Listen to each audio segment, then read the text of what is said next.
કેશોદ ખાતે લોટી ઉત્સવ તથા મનોરથનું આયોજન કરવામાં આવ્યું છે। કેશોદના વેરાવળ રોડ ઉપર આવેલા વ્રજવાડી પાર્ટી પ્લોટ ખાતે ઉત્સવરાયજી મહારાજની ઉપસ્થિતિમાં અલૌકિક મનોરથ તથા લોટી ઉત્સવ ઉજવવામાં આવ્યો હતો। આ ઉત્સવ પ્રસંગે સૌપ્રથમ ઉત્સવરાયજી મહારાજ અને એમના પરિવારના સામૈયા કરવામાં આવ્યા હતા। ત્યારબાદ ઉત્સવરાયજી દ્વારા વચનામૃત રાખવામાં આવેલું હતું। તેના દ્વારા મનોરથ તેમજ લોટી ઉત્સવના મહત્વ વિશે વિસ્તૃત છણાવટ કરવામાં આવી હતી। રાજુભાઈ માખણસાના પરિવાર દ્વારા યોજેલ ધાર્મિક કાર્યક્રમમાં મોટી સંખ્યામાં વૈષ્ણવો આપશ્રીના વંચામૃત સાંભળવા માટે ઉપસ્થિત રહ્યા હતા। તેમજ માળા પેરામણી બાદ વૈષ્ણવ માટે મહાપ્રસાદનું આયોજન કરવામાં આવ્યું છે।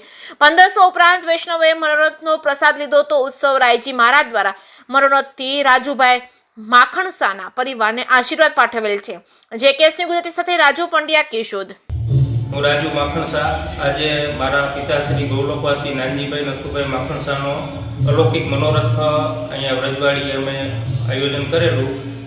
પૂજ્ય ઉત્સવરાયજી મહારાજની ઉપસ્થિતિમાં ખૂબ વૈષ્ણવો આજે હાજર છે। લગભગ 1200 થી 1500 વૈષ્ણવો આજે અલૌકિક મનોરથનો લાભ લે। સાથે સાથે બધું ભીતરની અંદર પ્રસાદની વ્યવસ્થા કરેલી છે અને ખૂબ મારા સ્વયંસેવકો અને મારા મિત્રો ભીતરિયા બધાનો મને ખૂબ સહકાર મળ્યો અને આ અલૌકિક પ્રસંગને દીપાયો છે।